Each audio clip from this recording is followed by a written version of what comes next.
Hello, and welcome to the Power Your Advice podcast. The Power Your Advice podcast is designed to bring you new ideas, why those ideas should be considered, and how to implement them into your businesses. The podcast is brought to you by Iris.xyz, the most helpful place advisors can come to grow their minds and businesses. This is Doug Heikkinen. And we're going to do something a little different this time, as I'm going to turn over the reins to the president of Adhesion Wealth, Barrett Ayers, who has two guests of his own to talk about the advisor landscape in terms of movement, independence, and the drivers of both. Barrett, take it away. That's great. Thanks, Doug. Appreciate it. And thanks, everybody, for joining us today. I really think folks are going to enjoy the special session we have planned for today. First off, as Doug mentioned, my name is Barrett Ayers, and I'm the president of Adhesion Wealth. Today, I have a really exciting, unique privilege facilitating one of what I think is one of the more interesting and timely topics facing our industry, with two leading experts on the topic. So specifically today, we're going to talk about discussing breakaway trends and advisor transition secrets. And we're being joined today by Jim Dickson of Sanctuary Wealth and Lewis Diamond of Diamond Consulting. So I'm going to take a second and just introduce our panel, then we're going to jump right into it. So first, Lewis Diamond is a principal over at Diamond Consulting and oft-cited in the media, recognized as an expert in providing advice for firms going independent. He's guided many of the top firms and teams in the industry as they transitioned to another employee model firm or launched independent RIA firms. We're excited to have Lewis and his unique perspective on the calls today. And then next we get Jim Dickson, who's the CEO of Sanctuary Wealth. Jim is not only a founding member of Sanctuary, he's also the owner of the vision behind what Sanctuary Wealth represents in the industry, an innovative, partnered independence network for elite advisors. Like Lewis, Jim is well known as a respected thought leader and a highly sought-after speaker. He's recognized for his insights on delivering growth in the wealth management space, and we're exceedingly fortunate to have Jim on our call today to share his unique perspective. So, as I mentioned before, the format today's call is going to be a kind of a rapid-fire Q&A session. I'm going to ask a handful of questions to both Lewis and Jim. We're going to spend a couple minutes each kind of taking their perspective on it, and we're going to dive right in. So let's go ahead and get started. So I'm going to start off with Lewis, if that's okay. Lewis, obviously a unique time in the history of the industry. What are some of the trends that you're seeing starting to form and outline the advisor movement pace during this pandemic? Yeah, absolutely. First off, Doug, thank you very much for hosting today, and Barrett for inviting me on as a guest. An honor to be here, especially sharing the mic with Jim Dickson, who has some of his own exciting news today. So to answer your question, we've seen that the advisor movement has actually accelerated during the pandemic. The first month or so of lockdown, so say mid-March to even middle of April, was definitely a stopping point for advisor recruitment, as advisors were just worried about their clients and making sure their families were okay. But since then, it's been a roller coaster ride, and mostly just in terms of number of advisors moving, number of new conversations we're having, and people that are committing to leaving. We're actually seeing a pretty even mix between advisors or advisor clients going independent and going to other traditional employee model firms like Morgan Stanley or even like a Rockefeller or First Republic. But we're definitely seeing, I think, some renewed momentum toward independence. Advisors just have more time to be at home and self-reflect. They're not traveling for personal life or business and are able to be a little bit more efficient in working from home. So I think overall can spend time on the business rather than in it.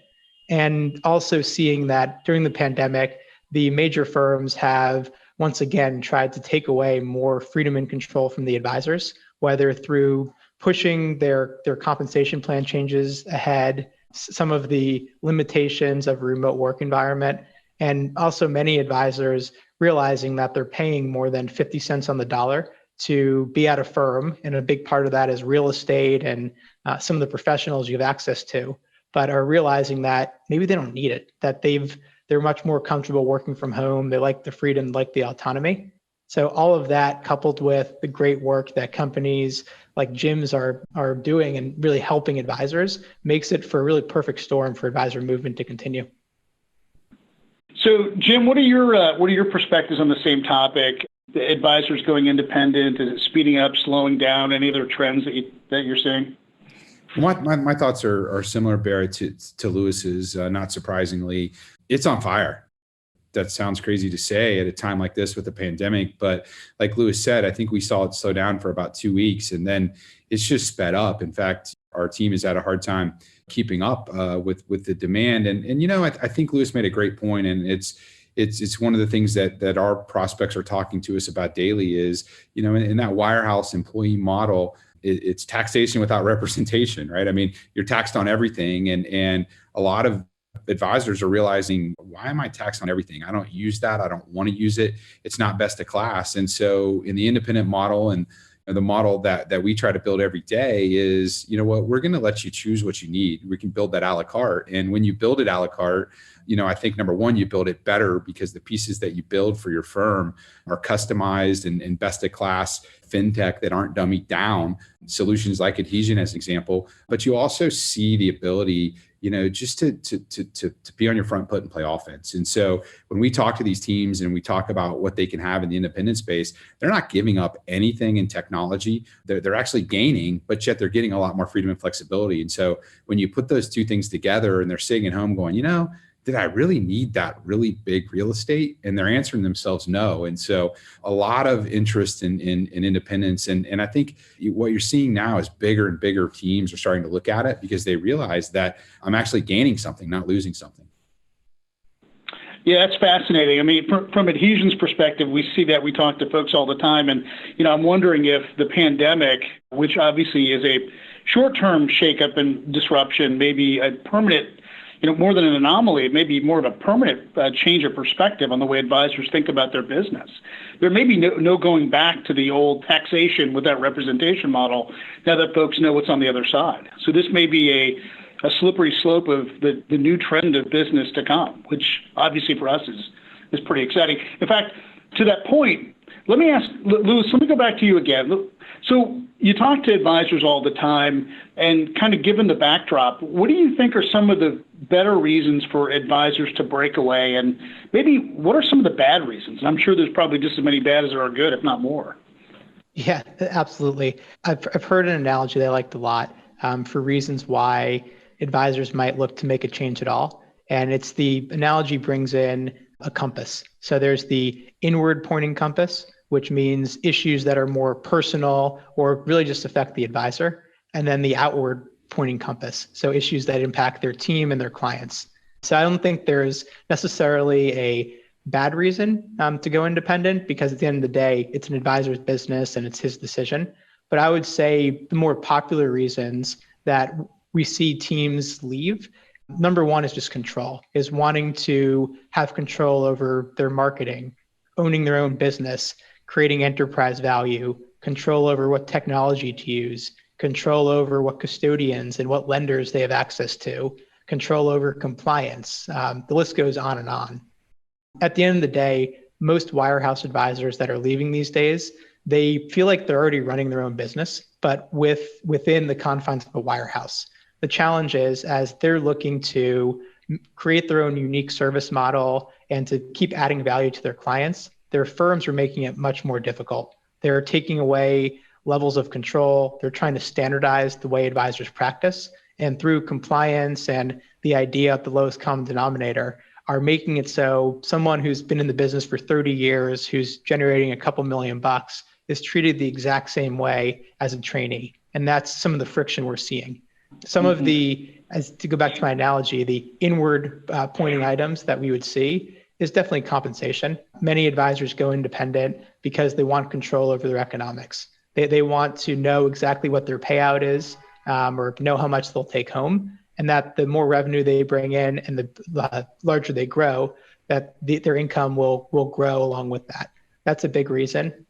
Another kind of personal reason we would see is creating or building equity value. So figuring out how much their business is worth and understanding the levers to increase the profitability and the subsequent valuation. So doing things like recruitment and acquisitions in order to bolster the revenue base, and also just to grow the value of the company would be a big reason. I would say maybe the two bad reasons that there would be for someone going independent is, one, they're just running away from something, that they're just so fed up with their firm that they just go independent because they've kind of had enough. I think there's many, many more reasons at play. And you can, for instance, go to Stifel or Raymond James and get more control. But still, you have to be very thoughtful about going independent because it's a lot of work. The other reason is when it's completely based upon the economics. Sure, the math has to work. And if you grow and you transition properly, the economics are great for going independent. But it's definitely not the only reason, because there are still give ups when a team launches their independent business and decides not to take a check from a major firm, or even just staying, because sometimes staying is easier. Totally makes sense. Jim, what's your perspective? Obviously, in your many conversations with advisors, you're hearing good reasons and you're probably hearing some of the not so great reasons. What is your perspective on that? I think it goes back to that old proverb, right? Know thyself. And we talk to teams about that all the time. And I think, at Sanctuary Wealth, we tried to create what we call partnered independence, right? And that's independence where we're gonna do the back office, the middle office, the front office, and allow you to focus on your clients. And I think people really appreciate that, and they really have drawn to that. But there are some people, right, that they want control of everything, right? They want to control the compliance, the tech stack, and those advisors. There might be a better model, but I think what's happened, Barrett, is over the last 2 or 3 years, there's been different models of independence, and that growth of the independent channel has allowed a lot more people to find their right version of independence. And it was always our belief at Sanctuary that if we build it, that there were a lot of people that wanted to spend time with their clients, and they wanted to market differently, and they wanted the freedom and flexibility to really position themselves and have control on their practice, as Lewis talked about. But they didn't want to do the compliance. They didn't understand or want to understand the details of technology, and they didn't want to build the platform because that takes a lot of work. But what I think they really wanted was to sit across the table from their client and say, Mr. and Mrs. Client, I'm here today to show you a smorgasbord of solutions, of which none I have manufactured, right? Because today, oftentimes the solutions that they provide are manufactured by the large banks that they work for. And I think that introduces some conflict. And so I think the reasons people are doing this is because they've got more and better solutions to provide, and there's enough flavors of independence that they can find the right ones for them. But like Lewis said, there are people that say, you know what, I just don't want that. I want to come in every day and I want everything to be done for me, and I'll give up some control to do that. But as you look at sort of the tide, I think it's moving much more towards the independent, because there's solutions in place that can make independence a lot easier, and you're independent, but you're not alone. And I think that's really the fastest growing segment of the market right now, and because it fits so many more people. Yeah, I'll tell you, I couldn't agree with you more. It's funny because I flash back to maybe 7, 8, 10 years ago, and I think about the state of the transition breakaway business. And, I think if I compare now versus then, I think we've matured a lot. I think firms like both of your firms have done a fantastic job in helping mature the industry to a point where it is today. I look back 10 years ago, and I remember talking to advisors who would go independent, and they were promised by a custodian or two who shall remain nameless, and they might suggest that, hey, all you need to do is go independent and take this piece of technology and you'll be fine. And, that was setting them up for failure. And I think now with maturation around the different independent and affiliation models and the level of consultation that's available, I think advisors can really, I think they can find themselves in a position of success. So I think we're in a much better spot. In fact, to that point, if you're thinking of yourself as an advisor, or an advisory firm, let's say, what should an advisory firm be doing to make themselves a little bit more appealing as a tuck-in or landing zone spot for a new wirehouse advisor who's thinking about this type of affiliation model? And I'm going to start with Jim on this one. Yeah, I think that's a great question, Barrett. And I think the way you've got to think about it is almost the same way I answered the last question, which is know thyself, right? And so where we see it work really well is when people know what they want to do and where they add value, right? There are certain people that are great financial planners. There are certain people that are great investment managers. And then there are other people that are great business development. And so, what we see is what do you want to do? And honestly, what we're seeing in the marketplace right now is a lot of advisors who are getting a little longer in their time, and they really enjoy managing money, and they really enjoy servicing a few of their top clients, but they'd like to bring on a partner firm or a younger partner to help do the rest of the business. And I think that's really a big part of, I know what Lewis does every day, and I feel like it's what we're doing more and more at Sanctuary is, Match.com, if you will.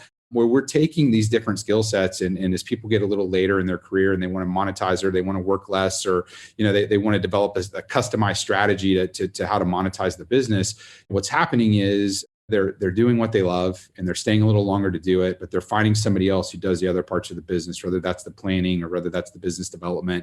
And that's really sort of the essence of a team. And so what's happened in some solutions that we've worked in recently come together, sort of as a necessity to facilitate that senior advisor's wishes. And then all of a sudden everything clicks together and what you've got is a growth machine. And I think one of the things that we're seeing is a lot of people as they exit the business are having their best years ever because they're doing what they're really good at and surrounding themselves with others who are really good at other things. And together they're like, wow. And then they're not sure they want to leave because it's going so well. And so it's an interesting time, but I think you're seeing more and more senior advisors really focus on, okay, how do I want to spend my time in these last years? And then finding solutions outside of that.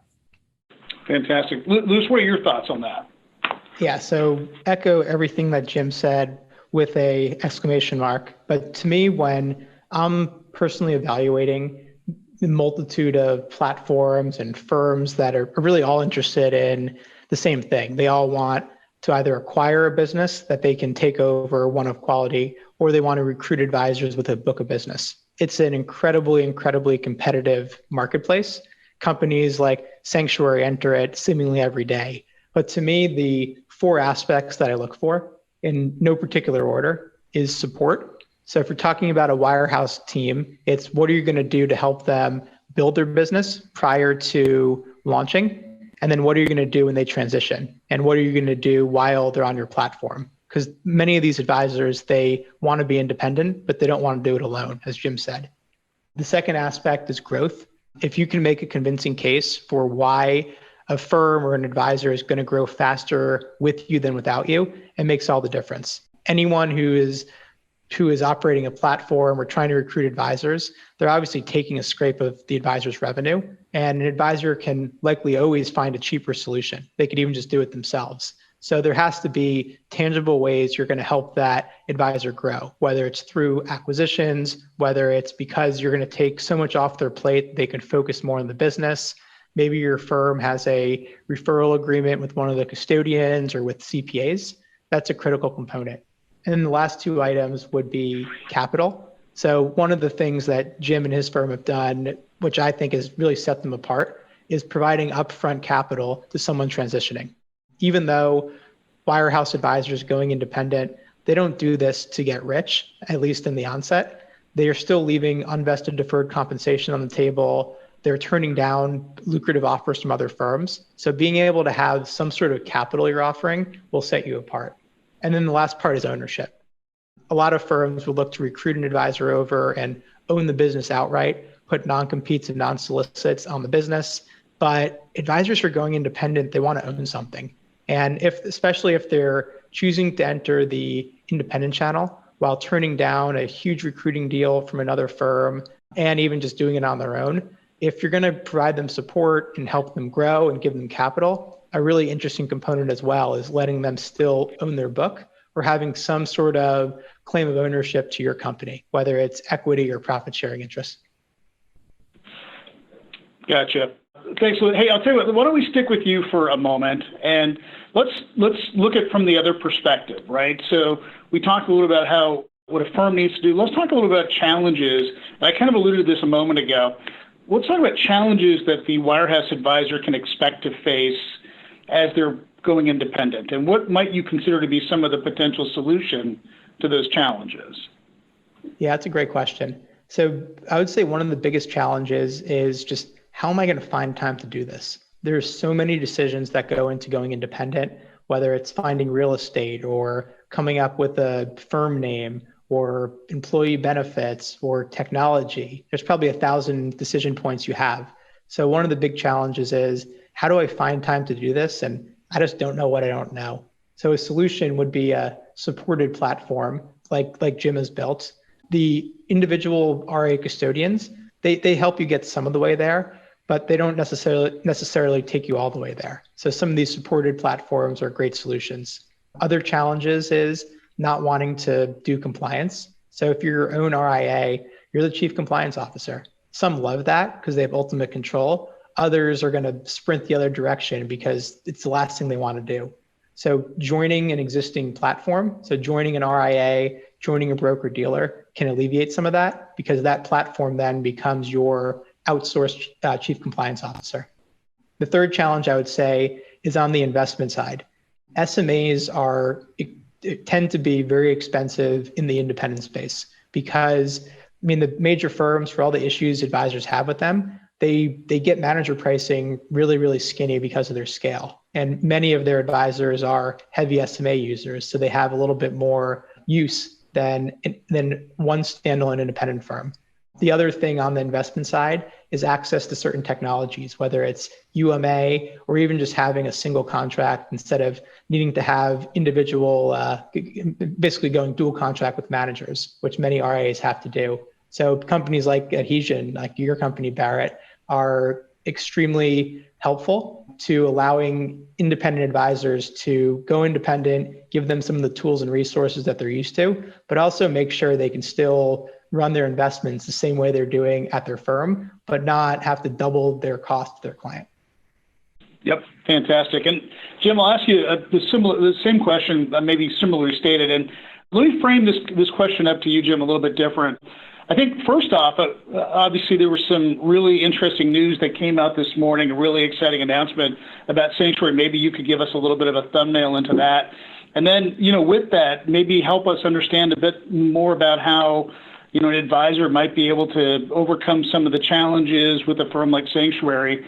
But so give us a little backdrop into the news this morning, and then maybe kind of your way of addressing some of these challenges that advisors might face. Yeah, I'd love to, Barrett. Thank you. Yeah, today was a big day for Sanctuary Wealth. We concluded a capital raise and raised $50 million today to further grow our platform and make investments. And we're really excited about that. I think it speaks to what we talked about earlier, that the whole COVID-19 and the pandemic that we're dealing with has really sped up the whole movement towards independence. And I will tell you that, as we looked at our pipeline and we looked at what was happening, that candidly, we needed more capital. And so we wanted to do that strategically. We wanted to do it with a long-term partner where we didn't have to change our business model, where we didn't have to change our business plan. We could keep digging to what we were doing. And so today we were very excited. We're still waiting regulatory approval, but we announced today that we've raised $50 million so that we can continue to make investments, not only in our platform, but alongside our partner firms to grow and take advantage of what we think is really a once in a lifetime opportunity. I think Lewis, as he always does, said it really well, is most of the time advisors don't know what they don't know. And so what we try to do is put together what I often call a no surprises transition, right? So not everything's going to go smooth and not everything's certainly not going to be easy. It's a lot of work, but we want to take you through a process. And that process usually takes 60 to 90 days to walk you through the decisions and really allow you to think about everything you need to think about. Because what we've found, and we have had great success, our teams 24 months after they leave the wirehouse are averaging 114% of their assets and revenue. So they're doing better than where they came from. And I think a lot of it goes through is no surprises, right? Whoever you are going to transition with, whenever you're going to do a transition, number one, I think you need to have an expert, someone like Lewis, to help you find the right fit. Because I think the reason that we do so well at Sanctuary is because we have the right fit. We have the people that want and appreciate what we offer. And I think nobody does that better than Diamond. But I think the most important part is then you got to have a process, right? And you got to have a plan and you got to have the discipline to walk through that. And it's sort of like a personal trainer, Barrett. If you have someone that shows up with you every day and every week and then every month, you walk through that process in a way that you're prepared. And then the advisors that we know and we work with have great relationships. And we often say it's your job to get the client to say yes, and we'll take care of the rest. And I think that's what you want, right? You want a partner that's been there and done it before, done it with high quality teams that have high quality technology and high quality relationships so that you can just work on what you do best. And that's that client relationship and getting that client to trust and move into that business. And by the way, what we find our clients are super excited to make the move. They actually welcome it. They admire the teams for owning their own business and they're super supportive. And so I think as long as you've got that plan, process, and discipline, you're in a really good place. Well, that is a great way to wrap up this particular call. Really fantastic, guys.